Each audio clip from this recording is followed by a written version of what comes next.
bit of my experience over the last decade of working with startups, both from the company point of view, employee point of view, and investor point of view, and try and see how we can balance out an ESOP policy so that it is a win-win situation for all the parties involved. What we are going to try and do today is to understand to a large extent what ESOPs are, what are different kinds of ESOPs that are available in the market, what are the options that you have as a promoter or as a company to incentivize your employees, what is the legal framework around it. But at the same time, we're not going into too much technicality as to which section applies or the nuances of it, because to put it very simply, it would not be possible to actually draft out an ESOP policy without having a lawyer or a chartered accountant or your company secretary advising you on the nuances of the documentation. But at the end of this PPT, probably what you would have learned is how do we think through and even give a proposal to an employee, or just brainstorm and see what is the best way in which we can incentivize our employees so that they grow along with the company. The next point that we're going to be looking at through this session today is the procedure for issue and exercise of ESOPs.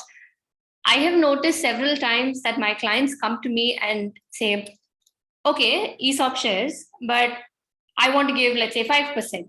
How do you give that 5%? What is the meaning of the word give? What is the legal process of giving an ESOP? How do you adopt a scheme? What should your scheme entail? What are the key clauses in that scheme?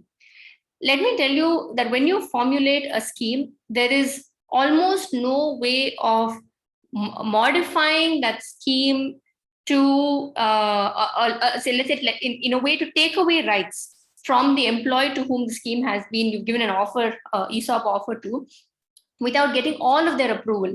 And you will never get that approval, especially at the time where you're just about to fundraise. And then the investor says, oh, but look at this clause in your ESOP. This doesn't seem too okay or favorable for the company, or several such instances. So therefore, it's very crucial that when you draft your ESOP scheme, you foresee certain things. And along with a lot of experience that the professionals can bring to the table, you're able to put together an ESOP policy. So we're not only going to look at it from a company point of view, we're also going to look at it from the employee's point of view, because if your ESOP is not going to give your employee the liquidity that they are looking for, in a private limited company, the ESOP is just a piece of paper. Until and unless it really converts into money, the ESOP is literally a piece of paper. So how do you provide liquidity for the employee? Now, at the same time, while there is a company's interest on one side and the employee's interest on the other side, there's also a third angle to this, which is the investor point of view.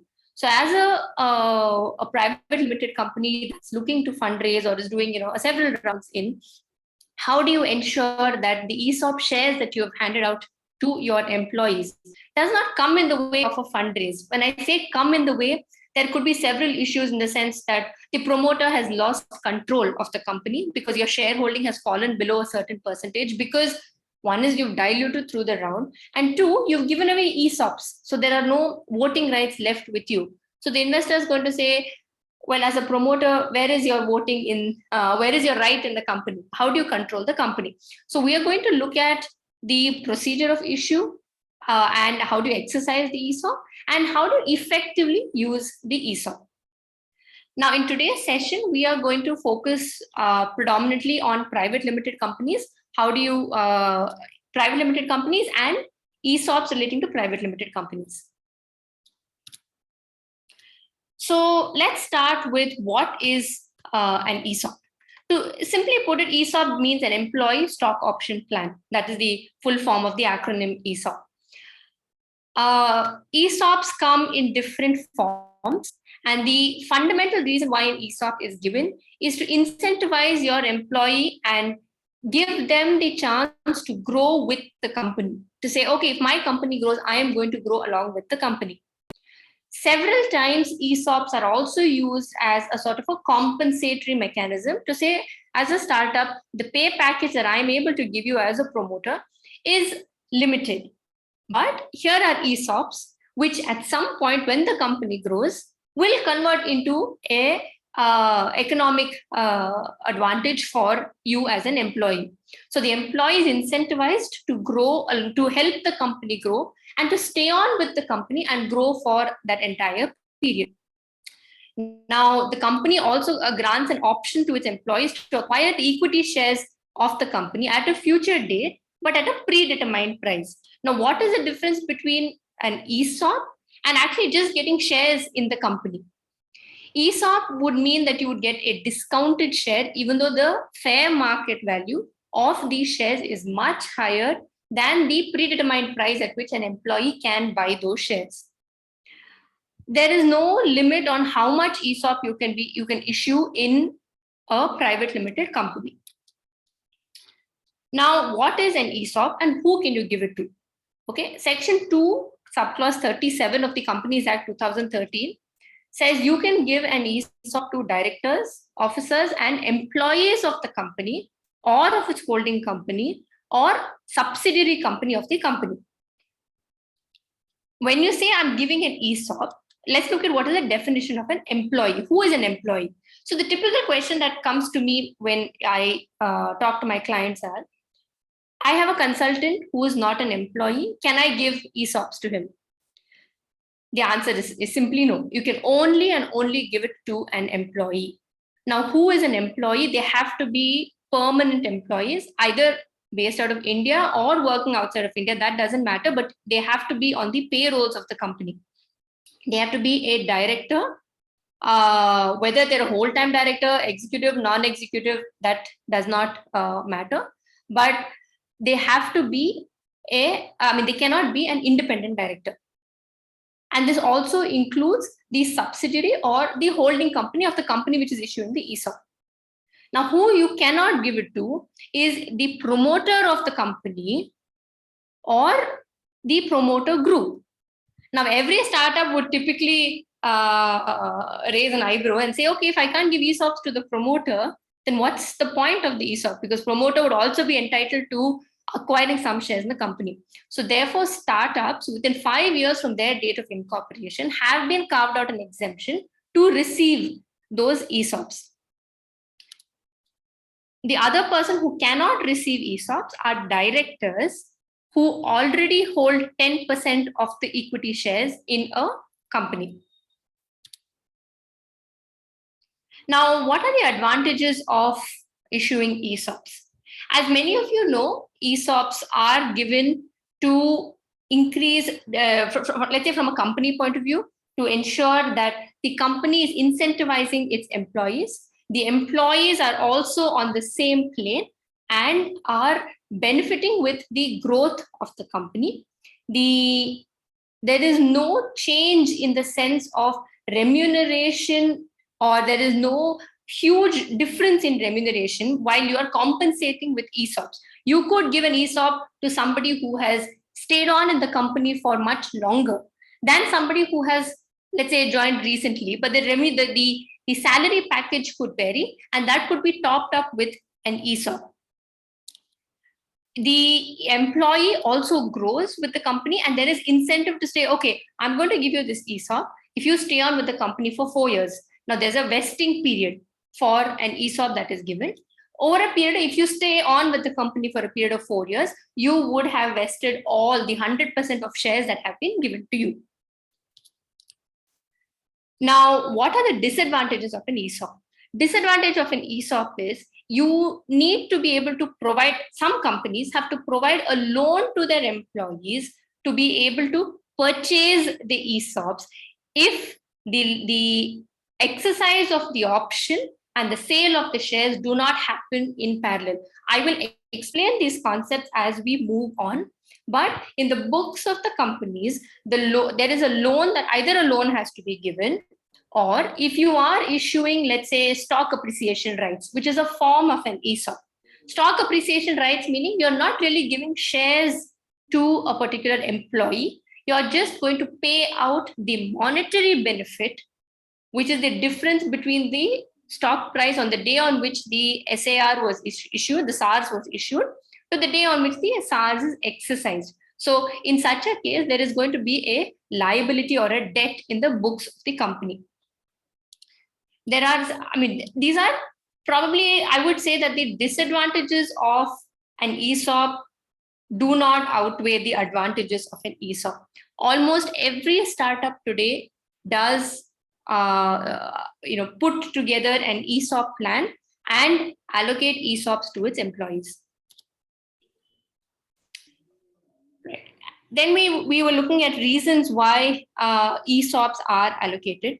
They attract reward. Sorry to bother you, Goda, for a second. There were a couple of slides before. There was one key point. Can you just summarize that one more time? That who can be given ESOPs? Wow, this one, yeah. Sure. It's very simple. All that we're looking at is you can. Okay, let me start from here. There are 3 categories of people who you can give ESOPs to, but the underlying, let's say, to put it very simply, the one person to whom you, or the qualification that the person should have to receive ESOPs are employees. Now we look at Rule 12 of the company's Share Capital and Debenture Rules 2014, which defines who is an employee. So we have 3, let's put it as 3 buckets. One is a permanent employee. You have to be a permanent employee on the rolls of the company. You can either be stationed in India or outside of India. That's not a point for consideration, but you need to be a permanent employee. 2, you have to be a director of the company. Now, typically what we do is all directors have director employment agreements. So there is no real gray area. Even though there is a director on the company, he or she automatically becomes a director employee of the company and therefore entitled to ESOPs.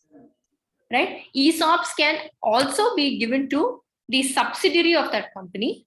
So if a holding company is issuing ESOPs, you can issue it to employees of the holding company's subsidiary, which is in or outside of India, or to the holding of that company which is issuing the ESOPs.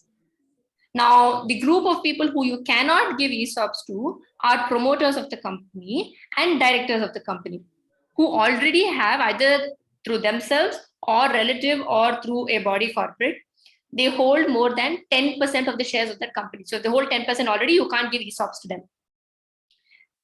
The issue here that I see is sometimes there are clawback clauses wherein the promoters would like to earn more shares in the company pursuant to, let's say, the effort that they've put in, right? But at the fundraise stage, they either are not in a position to ask for more salary, where the investor says, no, I can't give you salary of this amount. However, if, let's say, the next round valuation is at so and so amount, or the value of the company is so and so amount, the promoter sometimes does get an option to claw back. How do you do a clawback? A typical clawback is structured in a ESOP format where the promoter can earn back the shares of the company, and therefore, let's say tomorrow the whole company is acquired. He or she, the promoter, would have earned back or clawed back through ESOP mechanism, let's say 1% or 2% or whatever is the percentage of ESOP that are allocated to him or her. And part-time employees, part-time or mentor advisor can go through the ESOP pool, no? No, you cannot. You can, unless, that's why I said the key underlying rule is that you have to be an employee of the company to avail the ESOP.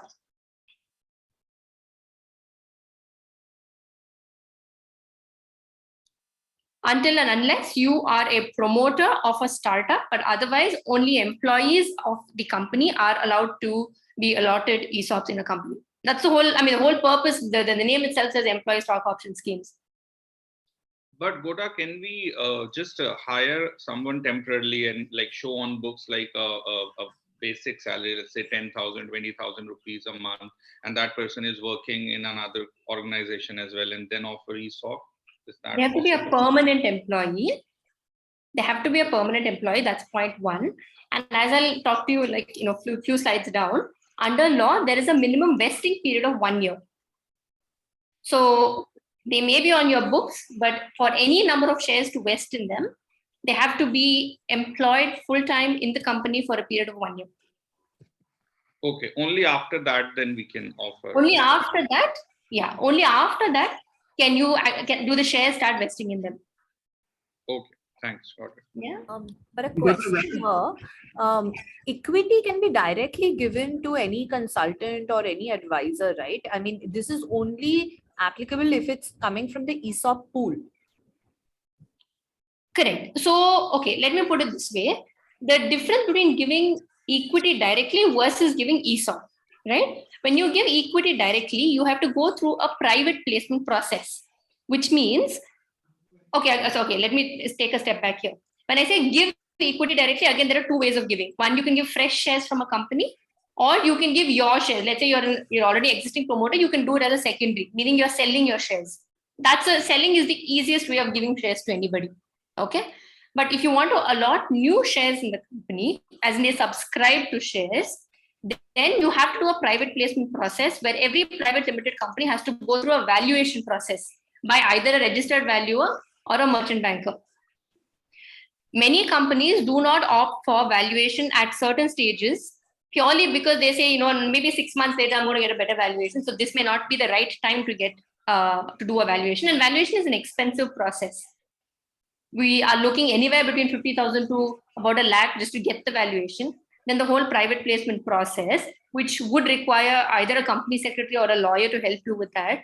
And if you want, let's say, a documentation vis-a-vis what are the rights of that person to who you're giving shares to, then documentation for that as well. So allotting shares is not as easy to one person. Plus, ESOP pool is not usually to one person, right? It's a scheme that has been made for a bunch of people, for like a group of individuals.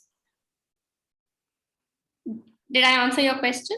Yes, thank you. So basically, one way is giving equity, which could be either through a private placement or through the selling of shares, or the other way is to allot an ESOP pool, which could be then allotted to a bunch of employees, right? Correct. The advantage of doing an ESOP is you incentivize your employee to continue to stay on with the organization. So there are two kinds of people, right? One is if you're looking at a co-founder role, then probably the private placement process might be worth the effort, or even you doing a secondary to the co-founder might be worth the effort.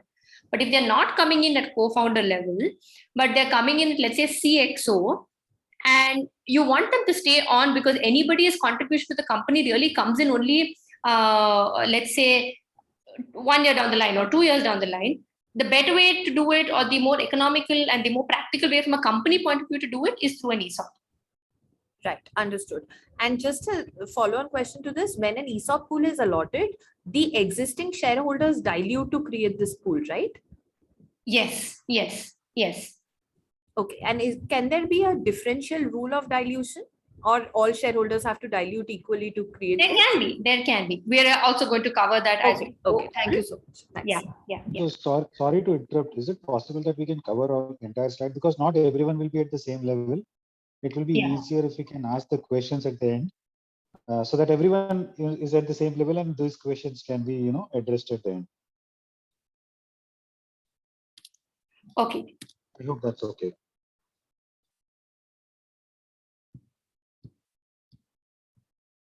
All right.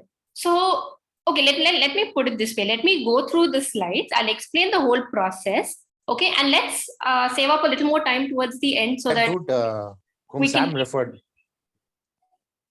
News, I didn't answer the call. That fellow whom Sam. Okay. So we'll save up a little more time towards the end so that we can have a more interactive Q&A kind of a session, so I can answer all of your questions. Okay, so now we are looking at what is the process of issuing an ESOP.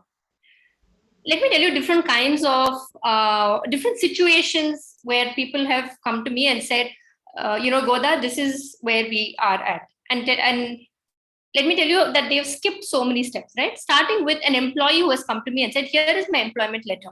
Now, in my employment letter, the company has promised me X amount of remuneration. and ESOP of, let's say, 1%, right? And nothing else. That's it. It's been 1 year or 2 years and nothing has happened. And the question is, how do I get the company to give me the ESOP shares, right? Now, or the second question is, the promoter comes to me and says, okay, we want to incentivize our employees. I want to give them ESOPs. Now, how do I give it to them?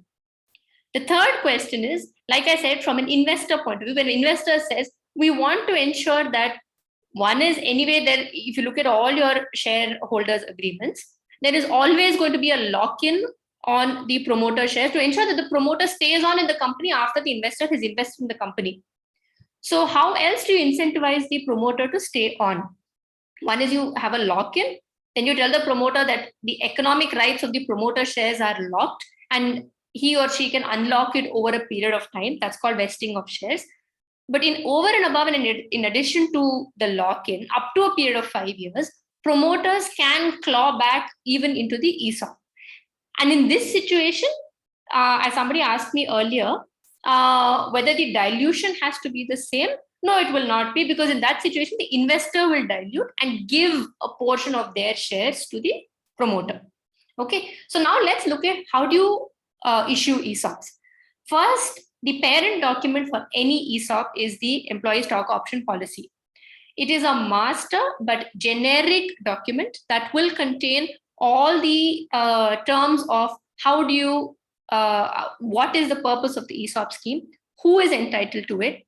You do not have to mention the vesting process. You do not have to mention how long it's going to take for the shares to vest, but you just have to have enabling clauses which will say, when you join the company, as per Annexure A, please let us know that you would like to participate in this ESOP scheme. This is the format. How many shares would you like to participate? We have set aside X number of shares as part of this scheme. So every time you, let's say, set up an ESOP policy, let's say the first scheme as a company that you've put out is 100 shares. You may call it as percentage, but an ESOP scheme effectively is in the number of shares. It translates into the number of shares so that you give, let's say I have an employee who I want to give 3 shares to, irrespective of the percentage, I give share number 1 to share number 3 to that to so-and-so person. Now, when you give the shares, you have, it's called an offer, okay? And then in the offer letter, they will subscribe to the shares. And in the offer letter, there will be the vesting period. So you can have vesting periods different for each person, depending on which level or the experience at which they're coming into the company. If you're coming at level of, say, A0, which is fresher, right? You would say vesting period is 4 years. But somebody is coming in at CXO level, then vesting period is for 1 year. What is vesting period? Vesting is like an incubation period where you have to wait under the act itself. You have to wait for a minimum period of 1 year before you can give the shares to the employee. Okay, now you have the policy drafted. The policy is going to be very simple. It's just going to say that, let's say, your ESOP shares do not carry any voting rights. Your ESOP shares will, let's say, have a drag along option, which is a very important option, and I will come to it later. What does drag along mean is that, let's say your employees have shares, you've set aside 5% of the equity capital to incentivize all your employees. Tomorrow, another company comes and wants to acquire your company. But these 5% of the employees, for whatever reason, decide that they don't want to sell the company. Right? They say, I'm not going to sell my 5% of the shares. The incoming purchaser wants to buy out the whole company. What do you do with that 5%? They're blocking your whole deal, which is why in your ESOP policy, there is a drag clause, meaning I can drag along the ESOP shares and sell it on the same terms as the remaining 95%. But the drag is that whether you agree or you do not agree, I can take the shares along, the ESOP holder shares along, and sell it to an incoming investor or to an acquirer of the company. So these are all the very critical clauses that are there, but the commercials of how long it will vest, how many shares, what is the exercise price at which they can buy the shares, all of these things are left to the grant letter. Okay, once an ESOP policy is in place, the grant letter, the vesting schedule, all of this can differ from employee to employee. The general scheme will only talk about this is the format. If you want to exercise, these are the number of shares. This is how it'll, after the vesting period, if you want to exercise your options, how do you exercise the options, right? Now, once your ESOP policy, the draft is formulated, you have to pass a special resolution for issuance of shares under the ESOP. And for every special resolution, an MGT 14 is filed with the ROC, Registrar of Companies.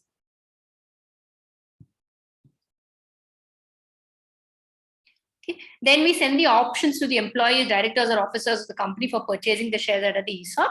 And you maintain a register under Form SH6, wherein who are the employees who have received the employee stock options. Now, if you're a private limited company and you want to issue ESOPs, your articles of association has to authorize the issuance of ESOP. In case it does not authorize it, then please amend your articles of association through the appropriate manner to ensure that you can actually issue ESOPs. There are two ways in which ESOPs can be issued. One is through the direct route, which all early stage startups prefer. The other option is through trust route. Trust is very common in, let's say, post Series B or Series C funded companies, or in listed companies.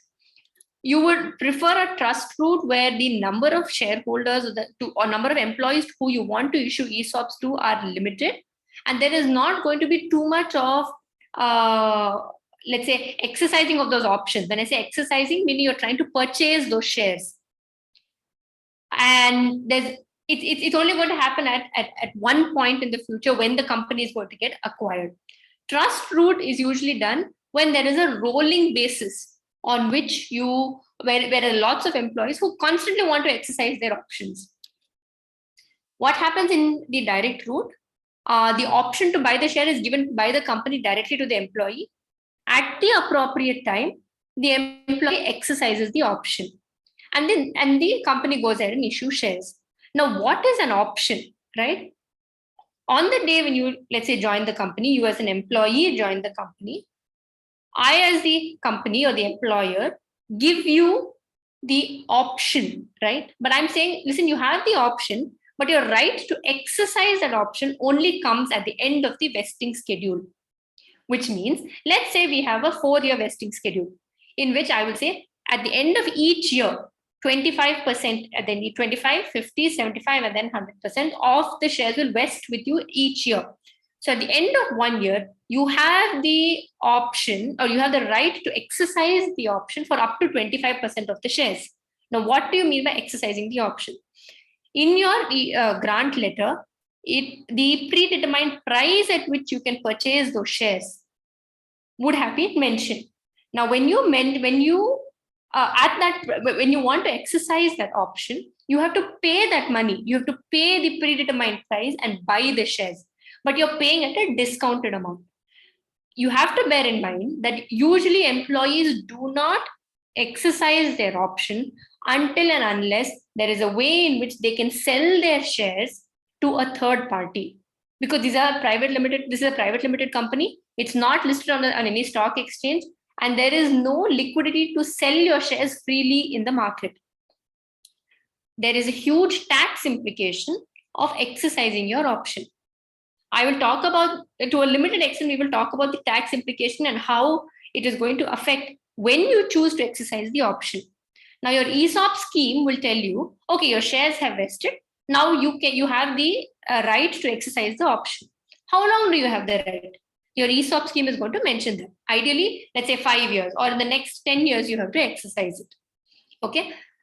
But then again, all of this is useful only if, from an employee point of view, it's useful only if it converts into some kind of an economic consideration. Otherwise, it is a piece of paper. The company is going to say, all right, either I will help you get the liquidity by doing a mass buyback, and several companies have done that, or I'm going to find a third party acquirer who will buy out all of these ESOP shares. That's how we foresee or plan liquidity for an employee. Obviously, a company cannot do it for every employee as and when they decide to exercise their option, right? Every year, if each one person comes back, a buyback is not such an easy process from a company point of view. nor is it easy for a promoter to find a third-party acquirer to buy out these shares. Again, in your ESOP policy, you will mention a window wherein if somebody wants to exercise, an employee wants to exercise those options, they will have to tender their letter into the company, their intention or an indication that they want to exercise that option within that window. So if that window elapses, then it goes on to the next cycle. These are practical aspects from as to how you practically put in place or structure your ESOP. Now, the trust route is slightly more complicated when there are more employees and the movement of shares and wanting to exercise those options are much more. It's not like, a few employees, handful of employees that we're talking about. In this case, what happens, like I told you earlier, you have to pay a predetermined price to buy the shares. Now, as an employee, there's no point if you had to spend out of your pocket to buy shares of a private limited company, which does not have liquidity and you don't have a buyer for your shares. So you bought a piece of paper hoping that at some point it will become something substantial, but you're out of pocket for that money. So what does a company do? The company says, okay, I will set up a trust in between the company and the employee. The trust will provide you a loan. With that loan, you can buy these shares and keep those shares as an option. Over a period of time, you can repay that loan. Now, how we structure that loan, we can either again do it through, let's say, holding of salaries, or else at the time when the company is being acquired and those shares of those ESOP holders are being purchased and cash is actually realized by the employee, the loan has to be returned to the trust. So the trust takes away the management issue and the functioning issue of the ESOP scheme from the company or the committee of the company and puts it into the trust where specialized people handle trusts.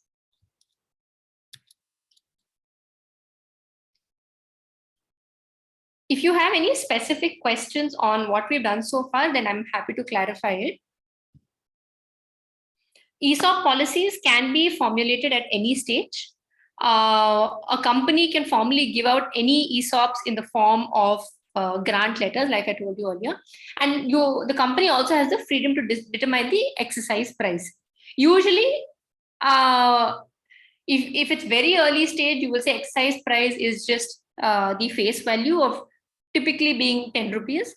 But as you go on, if you've done a series, one of the series of fundraisers, then the exercise price starts to increase a little more. Like we discussed earlier, there are important clauses in the ESOP policy which require some attention when the promoter is contemplating an ESOP policy. One is the vesting period. You can either make it a time-based vesting period or a milestone-based vesting period. But under the Companies Act, minimum 1 year has to be the minimum vesting period for giving any ESOP shares. 2, we need to look at what happens in the case of employees' termination, either termination on basis of cause or termination on any other reason. When I say cause meaning, basically breach of their employment agreement or fraud or misconduct or any of those reasons that their employment agreement talks about, termination for cause. In that case, what happens to the shares? Typically, we would say, okay, if it is for cause, whether the shares have vested or not vested, all the ESOP shares are annulled or cancelled, right? But if it's without cause, then whatever has vested in the employee continues to stay with the employee. Whatever has not vested in the employee gets cancelled. Okay. Death, you can either say, okay, I will provide the employee with accelerated vesting. Accelerated vesting meaning you don't follow the vesting schedule. All the shares will jump that timeline and vest immediately in the heirs of the employee upon the employee's death. But then again, you cannot overcome the 1 year minimum vesting period under law. Then the third situation that you would try and contemplate is what happens to vesting of options in case of permanent disability of the employee. So that it is all very subjective to each company. There's no right or wrong way of doing it. There's some industry practices, but Nothing is really set in stone in that sense. Okay.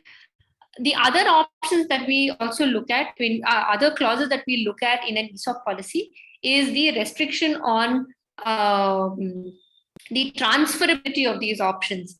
The options cannot be transferred. When I say options, these are vested options, not the unvested options. Anyway, if you're not an employee, you cannot even be, you cannot be allotted ESOPs. But when you get the option to exercise your, when you get the right to exercise the option, those cannot be transferred. And there is a typical lock-in period that you cannot leave the company for, like I said, right, the vesting schedule, you cannot leave the company. Okay, yeah. Now, ESOPs, like I said, there's a grant letter. ESOPs can formally be given by the company through official grant letters, typically on the letterhead of the company, that is signed by the authorized signatory of the company. It should also reference the policy name against which ESOPs are granted. The reason why this is important is that at the very beginning, at a seed stage, the promoter would dilute, let's say 1 or 2% at the very max, and say, okay, let us start with this. And as we go along, we can always add more shares, right? But you sometimes, promoters wish to formulate different kinds of policies for different designations of the of employees of the company. So anybody who is below CXO probably would have one set of ESOP policies, and anybody who's at CXO level have a different ESOP policy. Their, let's say, definition of cause for termination would be different, but for a CXO designation. But somebody who is, let's say, anywhere below that, the grounds of cause would be much less stringent.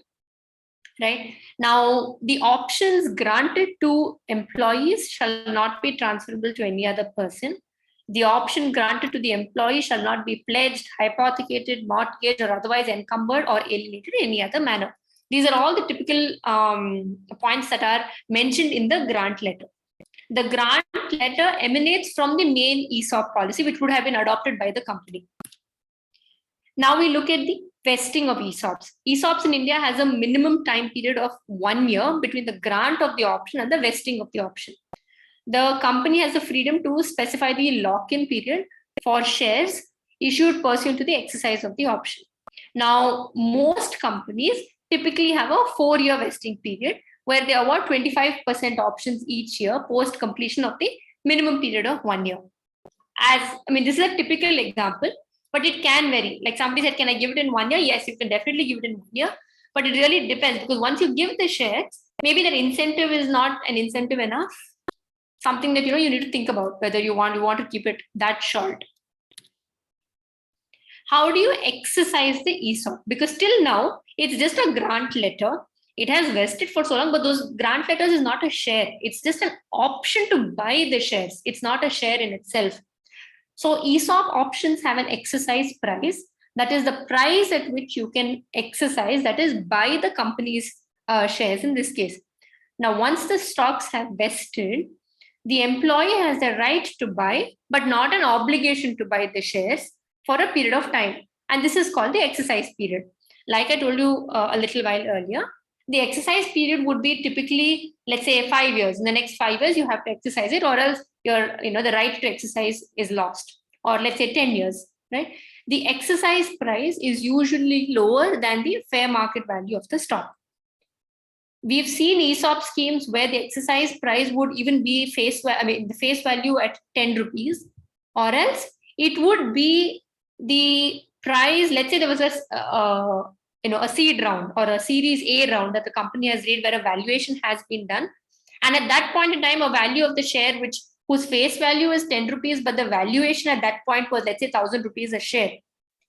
They say since ESOPs are being issued now after the fundraise, the exercise price is going to be 1,000 rupees. The next round after that could be, let's say, 4,000 rupees, right? If your shares have vested as an employee, your shares have vested, and by the time the next investor comes in, the investor says, okay, I will give the employees an exit, meaning they will buy out your shares or these options. You exercise the option, they will buy out the shares that you have bought. Then instead of you paying 1,000 rupees to the company and buying, you assign the right to convert it to the investor. It all gets done as one single transaction. Now we come to the. Sorry, yeah. Can I answer? Can you please repeat that thing, that 1,000 rupees and 4,000 rupees, and what does the, I mean, Sure. the implications of the 2 rounds of funding? And yeah, I'll explain that to you. So let's say at a series A, okay, let's start from the beginning. You incorporate the company, face value of each share is 10 rupees. Okay. Now you do a series A fundraise, wherein after valuation of your company, your shares are now priced at 1,000 rupees. Okay. As per the valuation, the face value remains at 10 rupees, but the value of those shares are 1,000 rupees. At that point, you formulate your ESOP scheme. Okay. And you as a promoter say, no, these shares today are worth 1,000 rupees. So we are going to start, your starting point is 1,000 rupees, but exercise price is 1,000 rupees. Now, you as an employee have been, you've decided, you've been given a grant letter. Let's say over 2 years, your shares have vested. And you have, let's say, for example, you have 10 shares that have vested in you. You have the right to exercise the option, but those shares, those 10 shares you have the right to buy those shares. The shares have not yet come to you. Now, what happens? You, let's say, have to buy those shares. You would not buy the shares now because you will have to pay 10,000 rupees, that is 1,000 rupees into 10,000 rupees out of your pocket to buy those shares. Okay. But that's a piece of paper. You will not exercise that right. It doesn't make any sense to exercise that right. You'll keep it as an option. Okay. You'll say, okay, I see that this company is going in for a series B round. Let me hold on to it. Series B round, there is a valuation which is done at, let's say, 4,000 rupees per share. Okay. You go to your promoter and you say, listen, I've been in this company for the last 2 years, or let's say 3 years. I have these 10 shares which are vested in me, and I'd like to exercise my option, right? The promoter says, okay, let me talk to the investor. Promoter takes your case to the investor and says, we have, say, 10 people who've been with us, and they would like to cash out, or a portion of it at least, so that it makes sense that they stay on for another 2 years. Otherwise, for a 4-year vesting period, in 2 years, if I give you back money for those 2 years or those 3 years, then you say, okay, this company is growing, I'm seeing some money, so it makes sense for me to stay on. The investor says, all right, I will buy out your shares. So what you as an employee would do is, you will exercise that option. Instead of paying that 10,000 rupees, you will tell the investor, instead of giving me the 40,000 rupees, you give the 10,000 to the company directly, and you give me 30,000 rupees. So you have, in some sense, realized liquidity of your ESOPs. And it only makes sense to do that even from a taxation point of view. Until and unless you have an avenue to sell your shares, you will not, no employee exercises their option to purchase the shares, ESOP shares. Otherwise, you will purchase those shares, and that will be taxed in your income. Even though the share has not given you any money, you've paid 10,000 rupees, you bought those shares, it will be calculated as income from other sources, as a perquisite on your income. So in this example, you sold your 10 shares to the investor. Correct. You'll get 30,000 rupees in your bank account. Correct. And there would be a tax implication potentially at your tax rate, I'm assuming. Correct. Correct? Correct. And so those 10 shares are gone. In the next 2 years, you might get 10 more shares as they're vesting. Correct. And then 2 years later, you can sell at, say, 6,000 rupees or whatever. So the same computation will apply. Same. Yeah. Yeah. Okay. Yeah. All right. It's the same thing.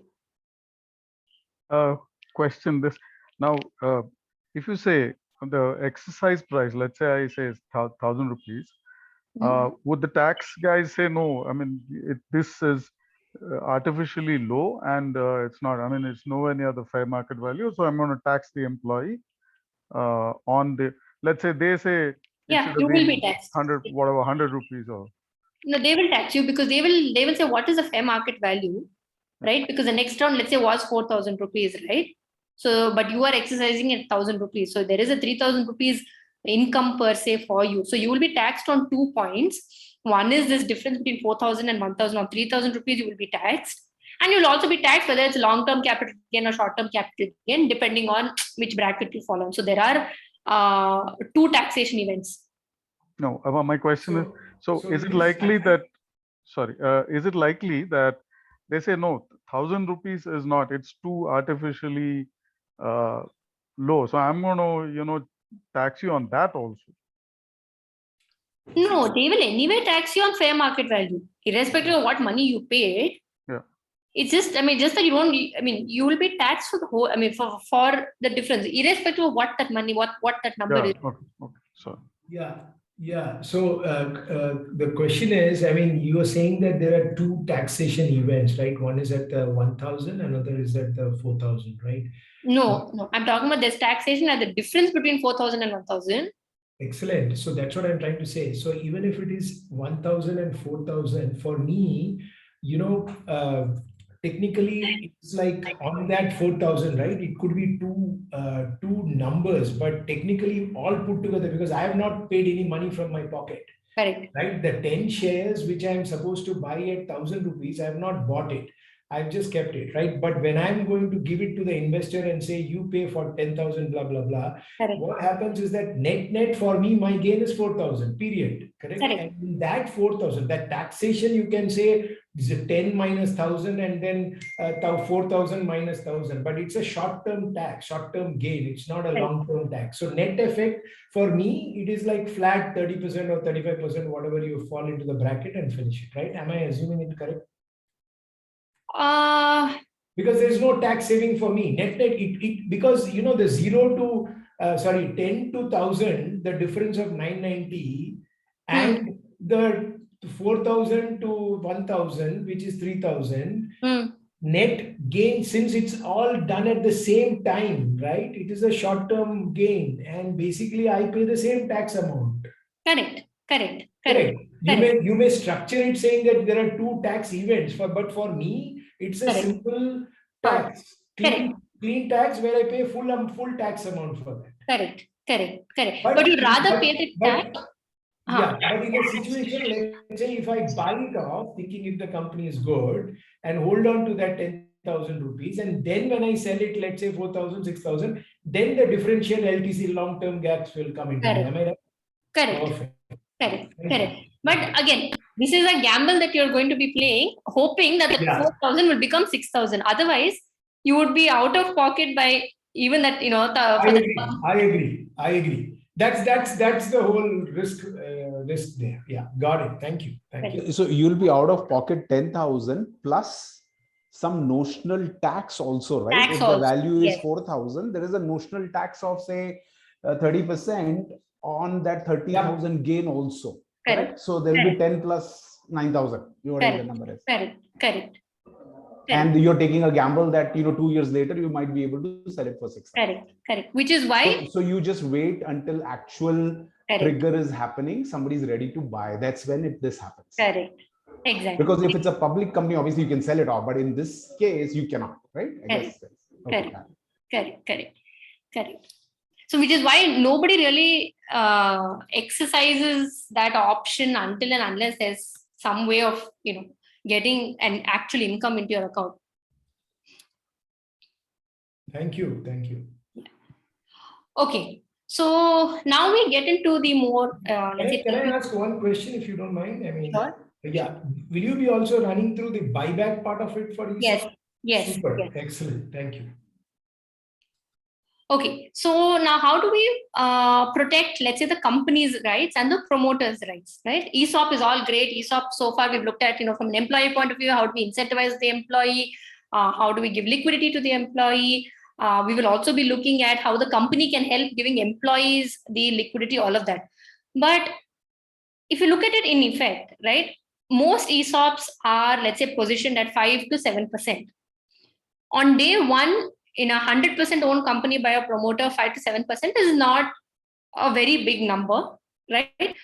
But when the promoter starts inching towards, let's say, the 70% mark after dilution of a fundraise, several rounds down, or even one round down, it's not, nowadays we see 20% being the standard dilution for almost every round, right?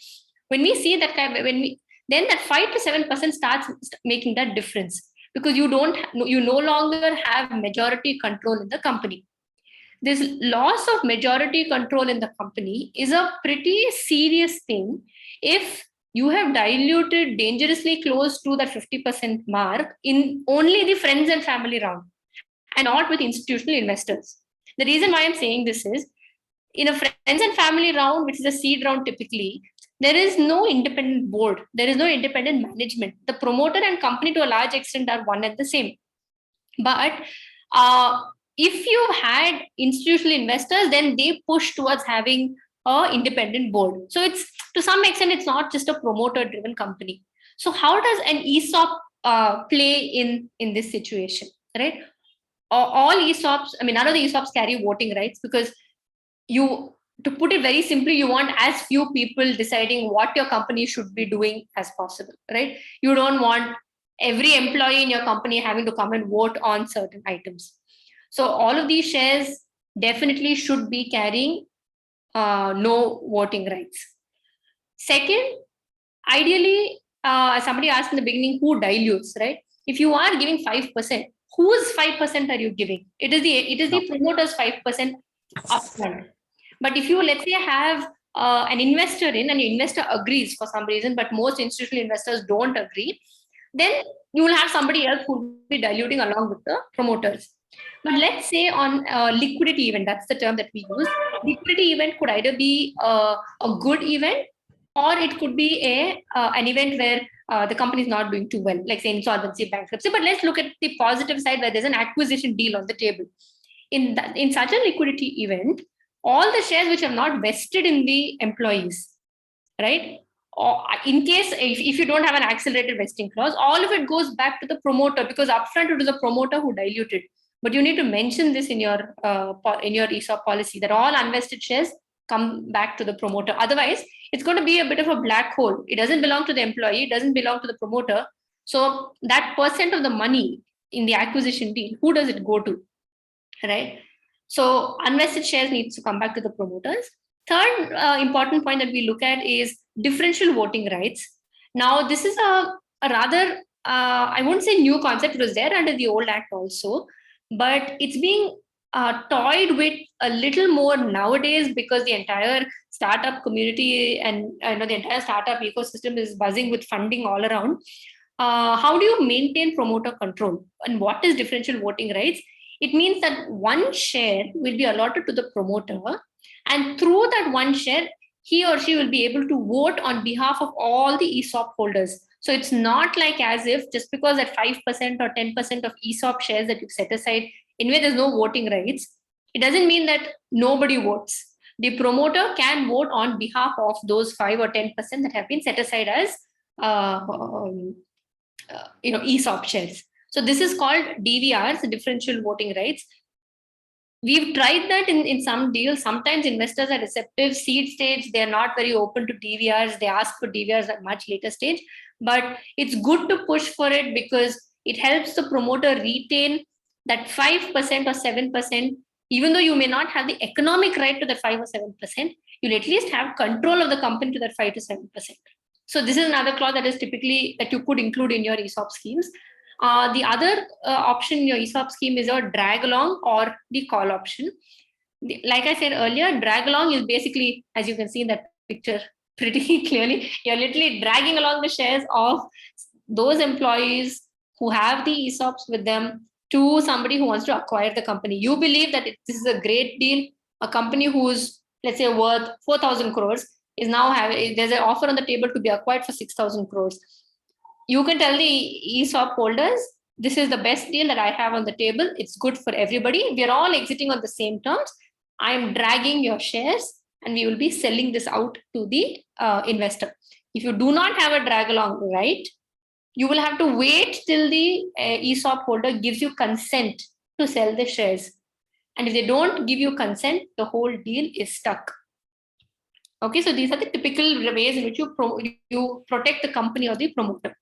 So quickly, anything above 51 is majority, right? Or above 50? is you have control of the company, Yes, right? Total yes, among the yes. founders. You could say that, but there are certain items, let's say sale or acquisition, I mean, sale of substantial part of the assets of the company, right?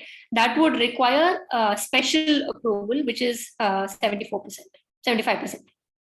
Yeah. So You will never have that 75% if you are funded or you have a co-founder, Correct. right? Correct. So quick question, Gora, there is that, you mentioned on the DVRs. Yeah. So my question is, in the ESOP policy, do you have to call this out saying that, any of those 5% ESOP pool, which is probably the unvested part of it, right? And, it is unvested because, let's say, the employee is not exercised or he has quit or whatever could be the reason. Then that part of shares and basically, and that's the founder is basically also having the voting rights for that ESOPs, right? I mean, that's what you're saying. We should be mentioning that in the. Will that be part of the ESOP policy? No. The employee sees, or what is that? No, the unvested shares going back to the promoters will be part of the ESOP policy, but the Okay. DVRs will not be part of the ESOP. Or DVR will be part of your shareholders agreement and consequently your articles of association. Got it. So it will be part of SHA, right? Yes. And then and the what do you call that? The the unvested part, which goes back to the founder, will be part of the ESOP policy, right? Correct. Good. Thank you. Are you saying the ESOP pool, for example, 10% doesn't have any voting rights? You can say it doesn't have any voting rights? Yeah. Okay. Yeah. Oh, okay. In your own interest, it's good that it doesn't have voting rights, because 10% you split it between, let's say, 5 employees. But I mean, 2% in a company is a pretty big number to start with. But you have so many people voting on one I agree. action point that democracy only works that far. And that too, employees, you have to look at it, right? If you have somebody who's joining in at, let's say an HR position, trying to take a decision on, let's say, a financial decision of the company, it doesn't match up. But doesn't matter, right? If the founders have 90%, is it 5 people voting, or is it 90% voting, which is among 2 founders and 10% in the ESOP pool, right? I'm sorry, I didn't follow. Yeah. So the question is, see, there are 2 founders and say 3 employees, right? There are 3 employees have only 10%, and if they are voting, are you saying it's 2 versus 3, or is it saying 90% versus 10%? Okay, so till the time this question only comes in if they exercise their option. Okay, so first step is they have to actually exercise the option, and only if they exercise the option, the 2 anyway. You said 2 employees, right? When 2 promoters and 3 employees. 3 employees. So those 3 will just do not have voting rights. That's it. They do not have voting rights. Okay. I think. Sorry, I don't know if Nandakumar's question included this, or I mean, that's what he meant. So the question is, promoters have 90% of the shareholding, and the vested, the employees have 10% only, let's say, right? So in a voting event, in a board meeting or whatever, is it 90%? So 2 people have 90% of the voting rights, versus the rest, 3 people have 10% only. So you are anyway winning. Or is it number of people? I mean, is the voting right proportional to how much shareholding you have? Yeah, proportional to how many shareholders, how much of the shares you have. Okay. It's 1 vote. Typically, it is 1 vote per share, unless you decide otherwise. What is the process after the employee receives the grant letter? Till the time the stock actually reaches the employee's demat account. So you need to do again let me finish that loop. Whether it's a demat account or those are physical shares that are being allotted, you will have to do a private placement process of valuing those shares and allotting those shares. Even if it's a predetermined price, you will still have to do that whole process. After you issue the grant letter, after the vesting period, they'll give you a letter back saying we as an employee, I want to exercise my option. The company will say, okay, this is the amount that you'll have to pay. The employee will pay that money to the company, and then you will do the whole private placement process and allot shares to the ESOP holder. Okay, what is the procedure of this private placement process? Like, what is this process? Private, I mean, you issue offer letters to the other shareholders that you are allotting these shares, that everybody else has to say we don't want to participate in the shares. They give the valuation, file form PAS3, the typical standard private placement process under Section 42. So Okay. yeah, so Sunil, it's a little bigger process. So I think Yeah. that'll I think it'll dilute the whole thing. Like, I mean, that's a separate discussion by itself. I mean, if I know it a little bit, just a thought. So yeah, please go ahead. Sorry. I mean, thanks for clarifying all these things. Yeah, we can, I mean, private placement process is, like you said, you know, a completely a whole topic by itself.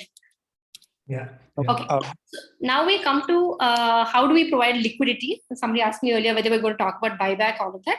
So the three typical ways of providing liquidity to employees is, one is through a buyback process, two is through a secondary sale. Like I said, an investor coming and acquiring that specific portion of the shares from the ESOP holders. Third is accelerated vesting in case of a liquidity event where the whole company is itself being acquired. These are the three typical ways. We have nowadays seen several companies doing a buyback option, but buyback is, again, not very easy, cannot be done repeatedly. You can do a buyback up to only 25% of the aggregate paid up capital and free reserve the company. As in the month, when I say buyback meaning I am going to pay the employee the amount of money to buy back those shares, which is in effect a capital reduction of the company. And the money that I pay to buy back those shares can only come from the share premium and free reserves account. Okay, money has to be there. You cannot, so we were talking about ESOP. Yeah, so the money has to be, enough money should be there in that account. And in one particular year, you can buy back only up to 25%. Now, if you exceed that, you have to go to the company law, NCLT, company law tribunal, and ask for approval. Okay, so again, buyback is a more community process where you have enough number of people and it is worth that effort for you to do that. Second way of doing this, as we've discussed earlier, is through the secondary sale, where you tell the investor, or let's say as a promoter itself, let's say you as a promoter have gotten a secondary, so you do have some liquidity, but you want to provide that exit to your employees and feel that, you know, you want to compensate them for the years that they've put in. You can give them the sale. There should not be any issue in that. Third thing is where, you know, the whole company is being acquired or merged, or whatever form of reorganization that you're doing with the company, the ESOP holders get placed into that pool as well. Okay, and we briefly spoke about the tax implications earlier. There are two tax implications. One is where the employee exercises their right to purchase a company's share. And second is when the employee sells those acquired shares. So there are two taxation events. Ideally, the easiest way to do it is to merge both of these and pay one tax at one given point in time. This is again the two tax implications that's just been split up. Talk about what are the long-term capital gains and short-term capital gains in unlisted companies. These are the companies that have provided liquidity to their employees through a buyback process. And these are the companies who've done a secondary sale for their stock option holders.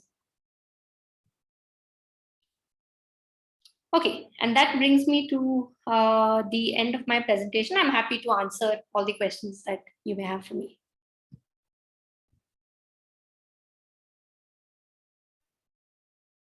If it's a private placement, can I offer shares at a discounted price, or does it have to be at the, you know, current valuation?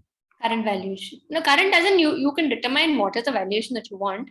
But if you did if last round you did, let's say, a 1,000 crore valuation, and now you do a 800 crore valuation, when you go back to the market for another round, they'll wonder why you went from 1,000 to 800 and now upping it again. And in such cases, the tax guys are going to, ask nasty questions and say, okay, you've done some, given it away at some unfair price to some, whatever inside people or whatever. Correct. Instead of a private placement, is a rights issue a preferred option? And how does it? Yeah, rights issue is definitely an option. But the only thing with the rights issue is that you have to pay the face value to acquire those shares. Rights issue can only be done on a pro rata basis, meaning you have to allot shares equally to all shareholders. You can't give it to only one person.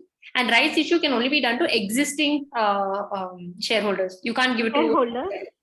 Correct. So in case the rights issue, when you do a rights issue, the right option is relinquished. Can it be offered to a third party? And so there is no. Not to a third party. Any other employee, any other shareholder of the company. Only any other shareholder. Yeah. They have to be a shareholder. It doesn't work like if they are not. No, if they are not a shareholder, how do you cannot relinquish and offer in case of an incubation or something? How does it work?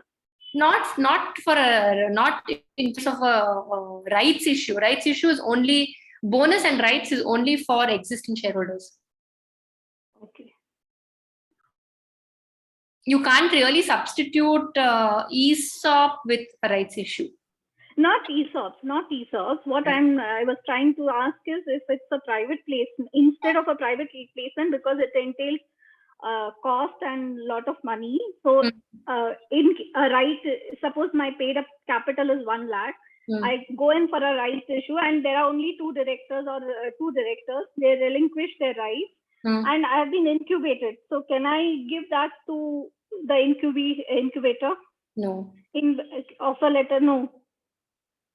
No, you cannot. If it's a rights issue, you cannot give it to anybody else who's not a shareholder. No, if it is relinquished? Even then. Rights issue is only for existing shareholders. Okay.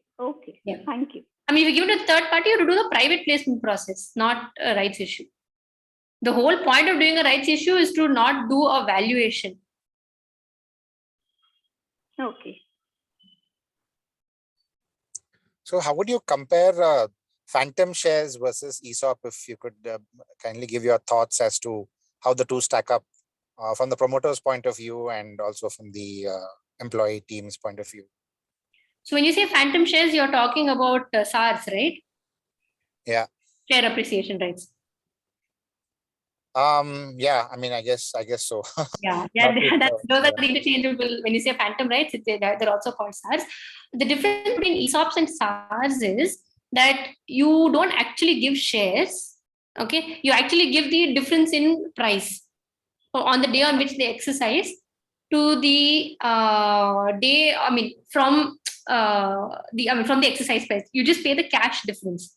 But again, that also depends on what you write in your SAR scheme. If you say it's that at the option of the company, you're going to issue shares in lieu of cash, then it kind of becomes synonymous with an ESOP. Right. But phantom shares again don't have any voting rights, etc. Both of them are exactly the same. The only difference is you don't have to go through the private placement process of allotting shares, which you have to do in an ESOP. Right. Okay. So that's the only. That sense, it's a more efficient sort of instrument, would you say?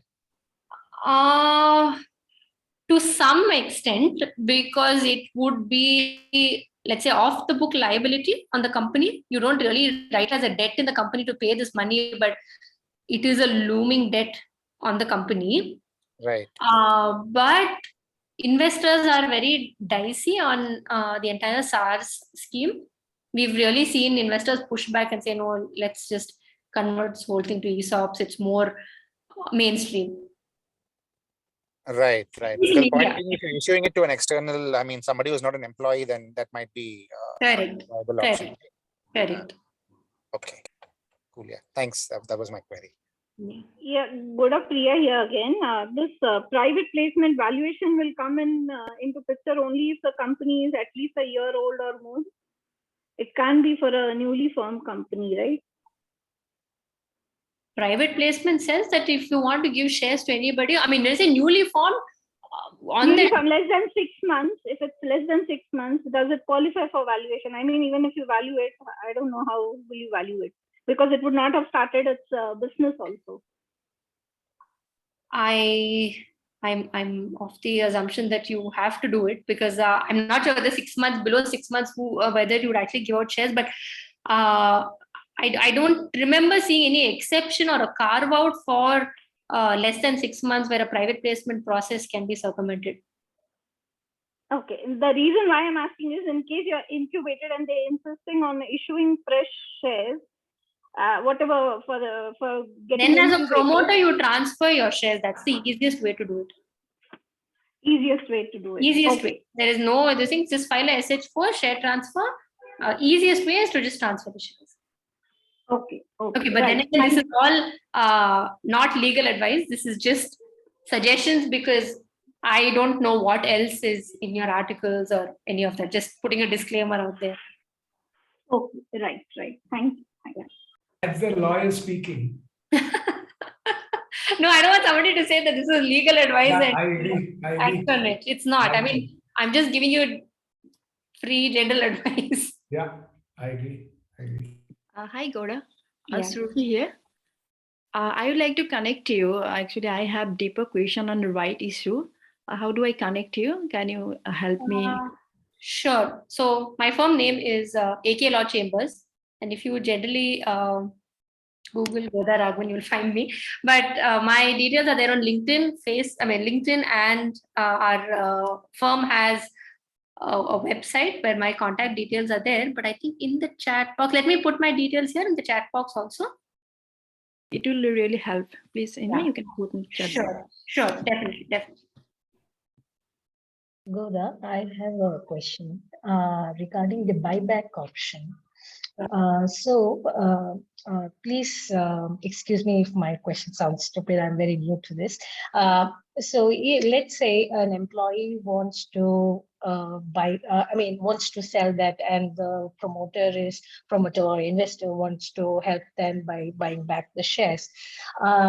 So then the whatever that was allocated as ESOPs goes back to the common pool. And the equivalent money would be paid to the employees. That's what you mean by buyback? No. Buyback does not have anything to do with the employee, with the investor per se. Buyback is purely a company action. The company, from its own money, buys back its own shares, and subsequent to a buyback, those shares don't exist anymore. Okay. That's how it works. It has nothing to do with an investor. No outside person is buying it. It just goes back into the company, and therefore the company's capital shrinks or reduces. Okay. In some way, you could call it reduction of capital. Okay. Thank you. And reserves also reduce because it has to come out of the reserves. Yeah.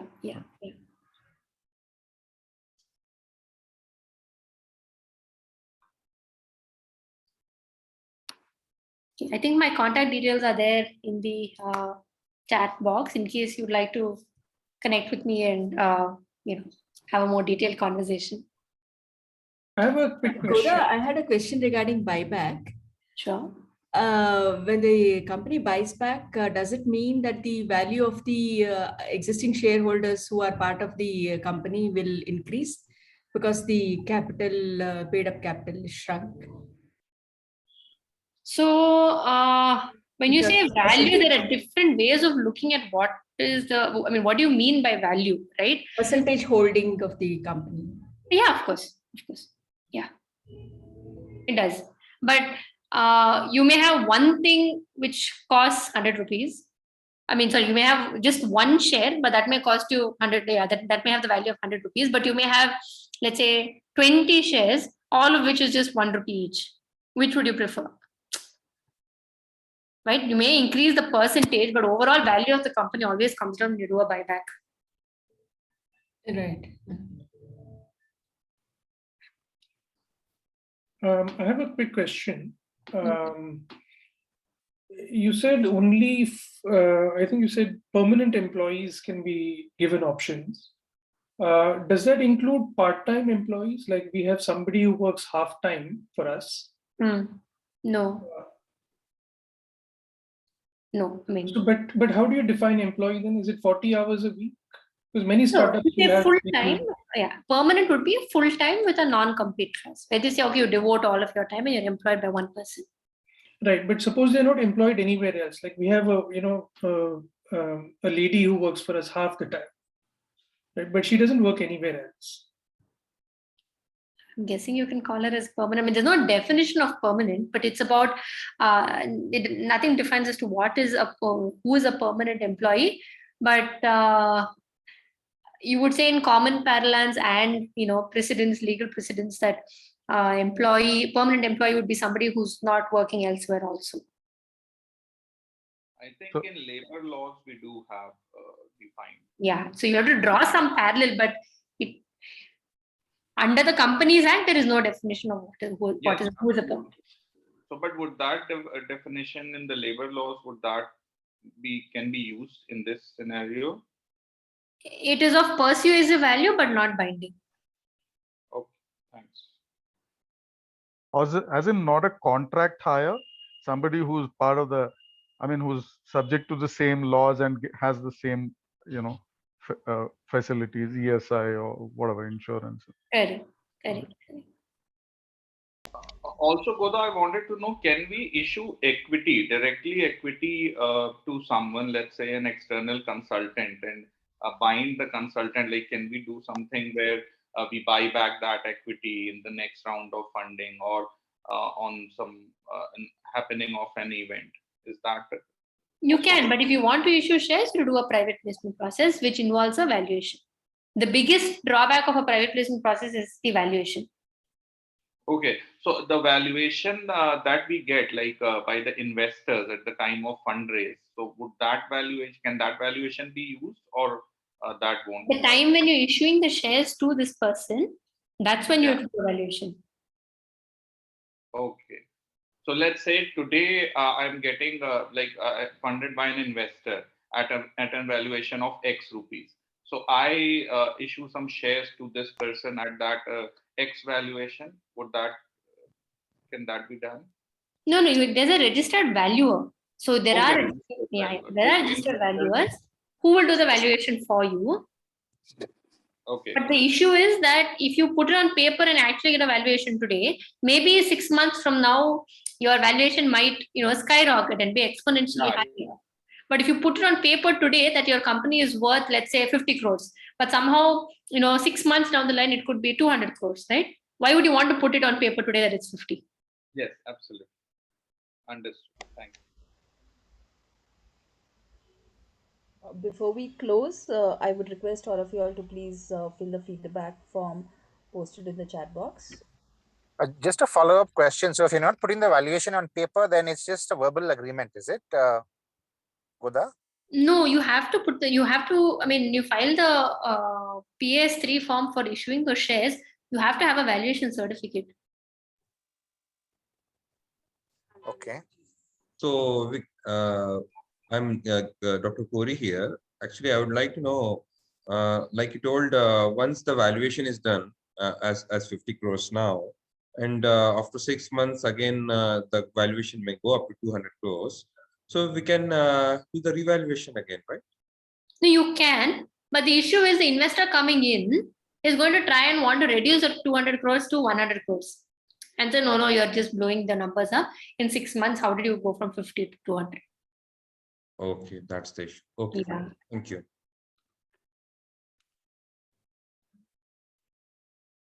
Thank you very much. It was an excellent session, Goda. Very well done. Thank you. Absolutely. Really fantastic. Thank you.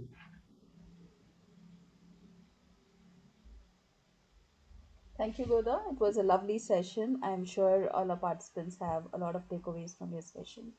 Thank you so much. Happy to connect with anybody offline, in case you have any further queries or